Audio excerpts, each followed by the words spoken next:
Learn from the mistakes. Jack Ma. ఒక తెలివైనోడు ఒక foolish question నుంచి కూడా ఏదో ఒకటి నేర్చుకోగలడు. ఒక ఫూల్ మంచి క్వశ్చన్ నుంచి కూడా ఏం నేర్చుకోలేడు. Family Star movie rod rod rod అని చెప్పే ఛానల్స్ అండ్ వీడియోస్ చాలా ఉన్నాయి. ఇది అలాంటి వీడియో కాదు. ఈ మూవీలో జరిగిన మిస్టేక్స్ మన రైటింగ్స్లో జరగకుండా ఎలా జాగ్రత్త పడవచ్చు అనేది ఈరోజు నేర్చుకుందాం మనం. ఎవరైనా నా ఛానల్ని సబ్స్క్రైబ్ చేసుకోకపోయింటే చేసుకోండి. చాలా మంచి స్టఫ్ దొరుకుతుంది రైటర్స్కి అండ్ డైరెక్టర్స్కి అండ్ అప్కమింగ్ షార్ట్ ఫిల్మ్ మేకర్స్కి. ఇది ఒక series of video learn from the mistakes అనేది.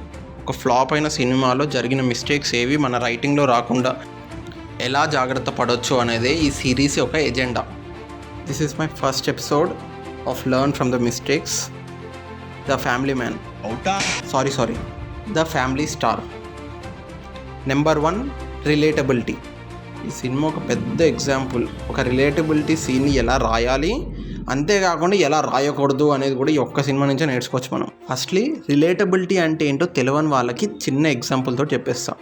ఏదైతే ఒక సినిమా చూసినప్పుడు మనం ఈజీ కనెక్ట్ అవుతామో లేదంటే రిలేట్ అవుతామో, అరే ఈ క్యారెక్టర్ నాలానే ఉందిరా, ఇది చూసే మా అమ్మ గుర్తొచ్చిందిరా అనిపిస్తుంది చూడు, అదే రిలేటబిలిటీ అంటే. అలా ఉండే సినిమాలు అండ్ సీన్స్ చాలా ఉన్నాయి. ఎస్పెషల్లీ మన నాని అన్నవి, సుహాస్ అన్న సినిమాలు ఇలానే ఉంటాయి. ఈజీగా మనం కనెక్ట్ అయిపోతాం, ఈ క్యారెక్టర్ నాలానే ఉందిరా అని ఫీల్ అవుతాం. So come back to our video. Family star మూవీలో గొప్పతనం ఏంటంటే ఒక సీన్కి మనం కనెక్ట్ అవుతున్నాం రా బాబు అని ఆనందపడేసరికి ఈజీగా డిస్కనెక్ట్ అయిపోతాం. ఫర్ ఎగ్జాంపుల్, హీరో ఆనియన్స్ కోసం అని వెళ్ళి లైన్లో నిలబడి ఫ్యామిలీ మెంబర్స్ అందరిది ఆధార్ కార్డ్ తీసుకుపోయి తను అన్నీ తీసుకురావడం కొంచెం కనెక్టబుల్గా అనిపిస్తుంది. మళ్ళీ నెక్స్ట్ మినిట్ దోశ సీన్ వచ్చి మనల్ని డిస్కనెక్ట్ చేసేస్తుంది. ఇది ఒక్క సీనే కాదు, పిల్లలందరినీ ఆటోలో తీసుకొచ్చి కూర్చోబెట్టి ఇది మీకు స్కూల్లో నేర్పియరు, మనమే నేర్చుకోవాలి అని చెప్పే సీన్ అబ్బా మంచిగా రాసుకుంటారా అని మనం ఆనందపడేసరికి రవిబాబుతో ఒక డైలాగ్ చెప్పి అంత మంచిగా పండిన సీన్ని మళ్ళీ డిస్కనెక్ట్ చేసేస్తూనే ఉంటాడు డైరెక్టర్. ఫైనల్లీ మనం నేర్చుకోవాల్సింది ఒకటే, ఒక్కొక్క డైలాగ్కో లేదంటే ఒక కామెడీ సీన్కో కకృతి పడి అక్కడ కనెక్ట్ అయ్యే ఎలిమెంట్ని డిస్కనెక్ట్ చేయకండి. కొన్నిసార్లు ఈ సీన్కి ఇది కనెక్టింగ్ ఫ్యాక్టర్ కాదు అంటే తీసేయడమే చాలా best. Number 2, most connecting conflict. నాకు మూవీలో మస్తు నచ్చింది ఏమన్నా ఉంది అని అంటే కాన్ఫ్లిక్ట్ మాత్రం తోపు రాసుకోండి. ఎందుకంటే ఈ సినిమాలో ఉన్న కాన్ఫ్లిక్ట్ మాత్రం ఏ మిడిల్ క్లాస్ వాడైనా ఈజీ కనెక్ట్ అయిపోతాడు.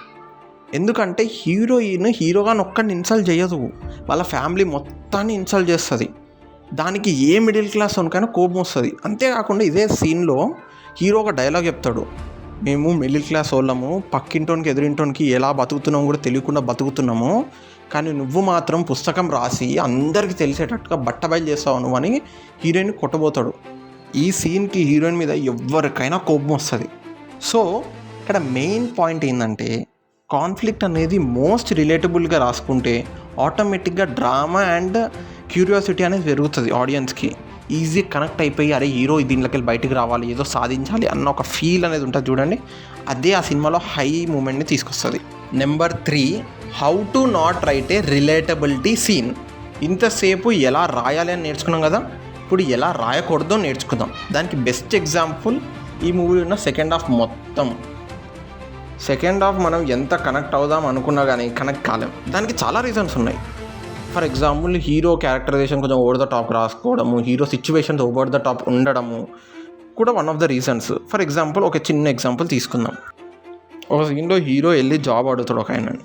సరే ఆయన జాబ్ ఇచ్చేసిండు, okay 2 years salary advance, okay కొంచెం ఫోర్స్ఫుల్గా ఓకే రియాలిటీ కాకపోయినా కనెక్ట్ అయిపోదాం.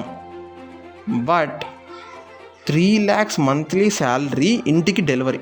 ఓ మై గాడ్, ఇది అసలు మనం ఎంత కనెక్ట్ అవుదామన్నా కానీ కనెక్ట్ కాలేకుండా ఆపేస్తుంది. ఇది ఒక్కటే కాదు, హీరో ఆఫీస్లోనే స్నానం చేయడము, పడుకోవడము, ఇంకా కొన్ని సీన్స్ ఉంటాయి. మన వెన్నెల కిషోర్ తోటి హీరో పైసలు కావాలని అడిగిన సీను, ఇవన్నీ ఏంటంటే మనం కనెక్ట్ అవుదామన్నా కనెక్ట్ కాలేం, కొంచెం ఏదో ఓవర్ ద టాప్ రాసుకురు అన్నట్టు అనిపిస్తుంది. Number 4, revelation. Good writing, poor execution.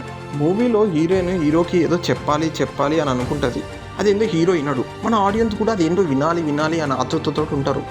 కానీ వెన్ ఆ సీన్కి వచ్చి అదేందో వినేసరికి మనకు కూడా ఏమనిపిస్తుంది అంటే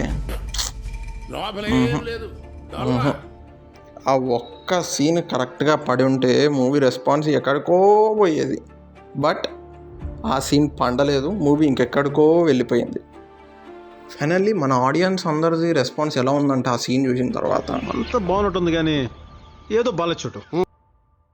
ఒక చిన్న ఎగ్జాంపుల్ తోటి నేను చెప్పాలనుకుంది ఈజీగా అర్థమైపోతుంది. మీరు లక్ష్మి సినిమా చూసుంటే అందులో హీరోకి ఉండే చెల్లి ఉంటుంది, చిన్న చెల్లి ఉంటుంది కదా, ఆమెను మాత్రం హీరో కొంచెం సపరేట్గా పైసలు తక్కువ ఖర్చు పెట్టుకుంటా ఇట్లా చేస్తాడు. ఎందుకు చేస్తాడో మనకు అర్థం కాదు. వన్స్ ఆ రీజన్ ఏందో రివీల్ అయిన తర్వాత మనకు ఆటోమేటిక్గా సాటిస్ఫాక్షన్ వస్తుంది. సేమ్ అలానే ఒక కాన్ఫ్లిక్ట్ని రాయడం ఎంత ఇంపార్టెంటో దానికి రీజన్ రాయడం కూడా అంతే ఇంపార్టెంట్. దాన్ని మన ఆడియన్స్కి కన్విన్సింగ్గా చూపెట్టాలా. అంటే ఈ క్యారెక్టరు ఆ కాన్ఫ్లిక్ట్ని తయారు చేయడానికి రీజన్ ఏంటి అన్నది కూడా అంతే కన్విన్సింగ్గా చూపిస్తే మన ఆడియన్స్కి ఎంపతి క్రియేట్ అవుతుంది. Number 5, Family Star is a good or okay movie but not a rad movie. ఎందుకో కూడా నేను చెప్తాను. Number 1, hero characterisation. ఈ సినిమాలో హీరో క్యారెక్టరైజేషన్ చాలా బాగా రాసుకోరు. ఎందుకంటే హీరో తన ఫ్యామిలీ కోసం అంతా చేస్తాడు, తన సొంతం కోసం ఏది చేసుకోడు. దీనికి చాలా ఎగ్జాంపుల్స్ ఉన్నాయి. అంతెందుకు వాళ్ళ ఓనర్ నీకేం కావాలో చెప్పు అన్నప్పుడు నా బ్రదరు బిజినెస్ పెడతాడంట, షూరిటీ పత్రాలు కావాలి అని చెప్పి అడుగుతాడు.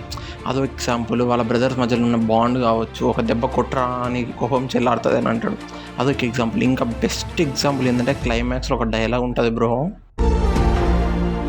కాళ్ళు చేతులు బాగుంటేనేనా వాడు నా బాబాయ్, వీడు నా అన్నయ్య, నా పెద్ద, నా మేనమామ అని చెప్పుకునేది. ఇలాంటప్పుడే కదా నిలబడాలి మనిషి కోసం.